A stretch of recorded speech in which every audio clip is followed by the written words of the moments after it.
Hello, xin chào tất cả mọi người nha. Hôm nay mình đi nhổ sáng nha các bạn nha. Nó sống trong phun như thế đấy nè. Nó nằm đây có cái to xia nữa.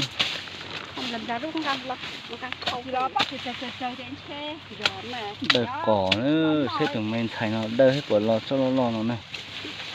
Đây nó có cho bác chú cho nhà nào mà hát buồn giao tiền giao tao nó. Chú tam chú nó cho không có bắt sang thế à. Đây nha. Đây nha, xem nha, nhiều sáng nha. Xem nào, đứa này nó có nhổ được không? Có đôi. Tụi này không có nhá to xíu nó đo cỏ móng một chỉnh trà này. Có chỉ có đó mà có sót xuống cơ mà. Là sót đó cho con này. Nó tụi mình phải nó đo cỏ nữa.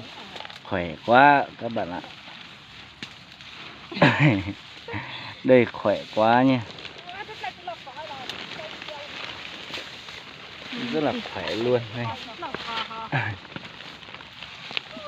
Một giọt thì tiền đấy chúng mình sẽ đây. Tụi mình thấy nó chỉ quả đo cỏ.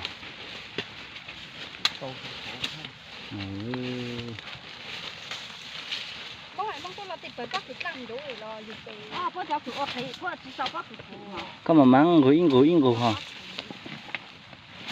Nó để cổ lọt cơ. Đây nhá các bạn, đây. Đỏ có lọt cơ rồi nè.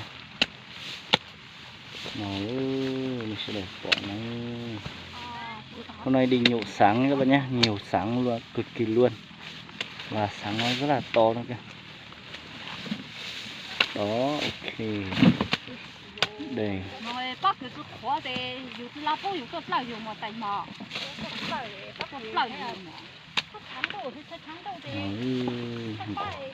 Được cỏ cơ này tụi mình thấy nó. Đường ít liệt sẽ làm bạn nó.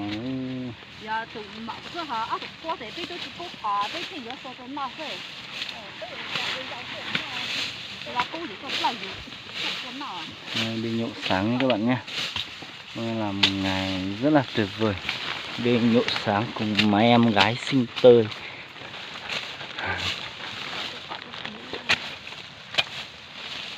Mất xíu không ạ.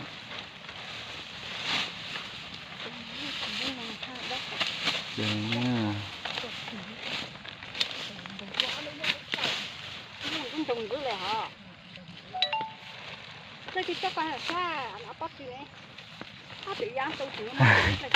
Khỏe thật.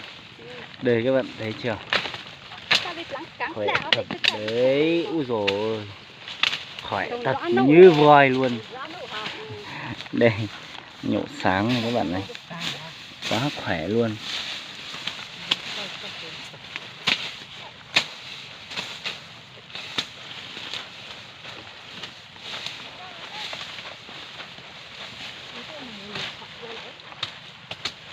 Đây nha, người quá khỏe luôn.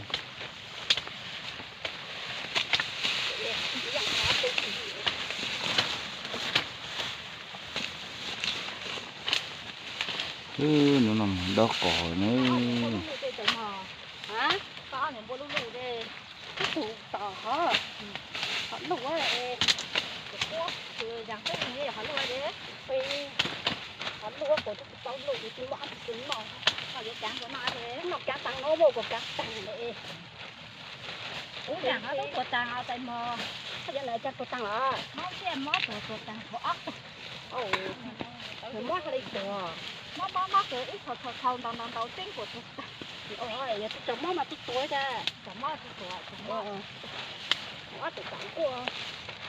Năng tự khai chuột cẩu ấy là tại nó mới là tại một cái mỏ tụt ấy. Của bác chỉ cho lâu chỗ này cũng nó tao đây về cho tận trầu mất hết học của cho tận trầu của nhãn thường chê mà mình đọc cũng tao ghê.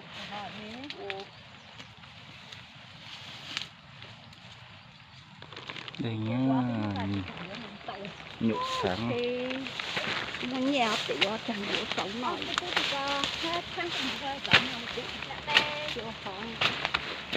Nó lỏ chứ. Tất lan trùng trùng đó mà không mất tiền thế.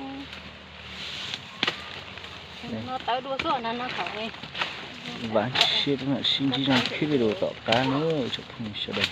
Ok.